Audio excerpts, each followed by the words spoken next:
मेन्सुरेशनचा next important problem आहे 2026 एक्झामसाठी. Question बघा, how many coins 1.75 centimetre in diameter and 2 mm thick must be melted to form a cuboid of 11 centimetre length, 10 centimetre breadth and 7 centimetre height. So how many coins, आता एक coin आहे, त्याची diameter किती आहे, 1.75 centimetre आहे.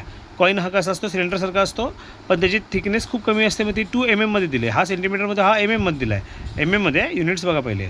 So mm मध्ये असल्यामुळे त्याची हाईट काय झाली, thickness is nothing but height of that coin. तो कॉइन हा सिलेंडर म्हणजे ही हाईट झाली 2 mm.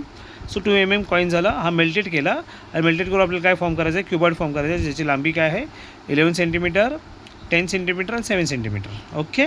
So first of all convert all the units to centimetre. का इथे एक mm आहे, बाकी सर्व ते बघतो सेंटीमीटर. हा पण 1.75 सेंटीमीटर आहे. So first of all convert all the units to centimetre. So coin thickness is nothing but, coin thickness किती दिले, 2 mm दिले. So 2 divide by 10, we know 1 centimetre is equal to 10 mm. That's why we divide by 2 divide by 10 centimetre is nothing but 0.2 centimetre.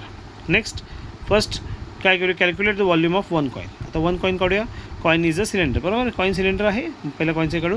So diameter of the coin is nothing but 1.75 centimetre आहे डेसिमलमध्ये. तर radius of the coin R is nothing but 1.75 divide by 2 centimetre असला. So as it is to आपल्याला division करायला नको, पुढे आपण solve करताना डिव्हिजन करू.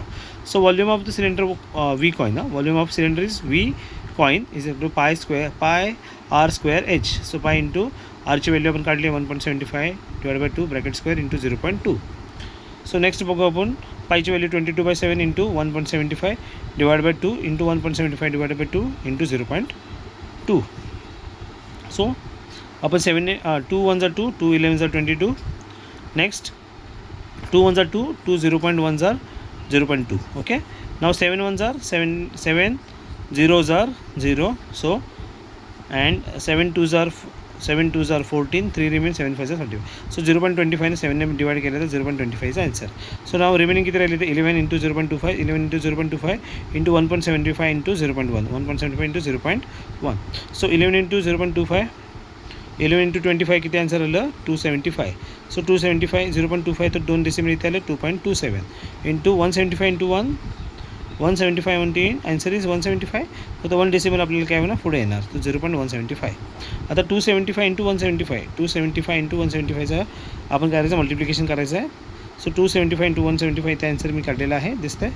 डिव्हिजन करून आन्सर आलेला आहे 48,125. पण डेसिमल्स किती झाले, 1 2 3 4 5. तर 48,125 लिहिले आणि डेसिमल 1 2 3 4 5 डेसिमल देऊन इथे 0.48125 सेंटीमीटर्स क्यूब हे झालेलं आहे याचं volume of the cylinder of one coin. Now second, calculate the volume of the cuboid. Cuboid काय दिलेलं आपल्याला इथे 11 into 10 into 7 centimetre. So volume of cuboid काय असतो, L into B into H, length into breadth height, 11 centimetre into 10 centimetre into 7 centimetre. So 10 7 70, 70 into 11 is 770 centimetre cube. Because 11 7 77 into 10 करता 770 centimetre cube होणार. So number of coins required to make a coin. आता number of coins आपल्याला काढायचे आहेत. So volume of cuboid, हा volume of cuboid 770 centimetre cube आपण volume of one coin, जो one कॉइनचा आपण काढला व्हॉल्यूम, त्याने डिवाइड केलं आपल्याला किती कॉइन लागणार आपल्याला कळून जाईल. So we know 770 centimetre cube is the volume of the cuboid. So volume of one coin आपण काढलेले आहे 0.48125, 0.48125. सो 770 डिवाइड बाय 0.48125 ने आपण डिवाइड केलं, we got 1600 numbers of coins, 1600 numbers of coins. कसं डिवाइड केलं, काय डिवाइड केलं. सो 770 डिवाइड बाय 0.48125 आपण कॅल्क्युलेटर करून बघा एकदा, नाहीतरी स्लोली आपल्याला डिव्हिजन शिकावं लागेल याचं. ओके.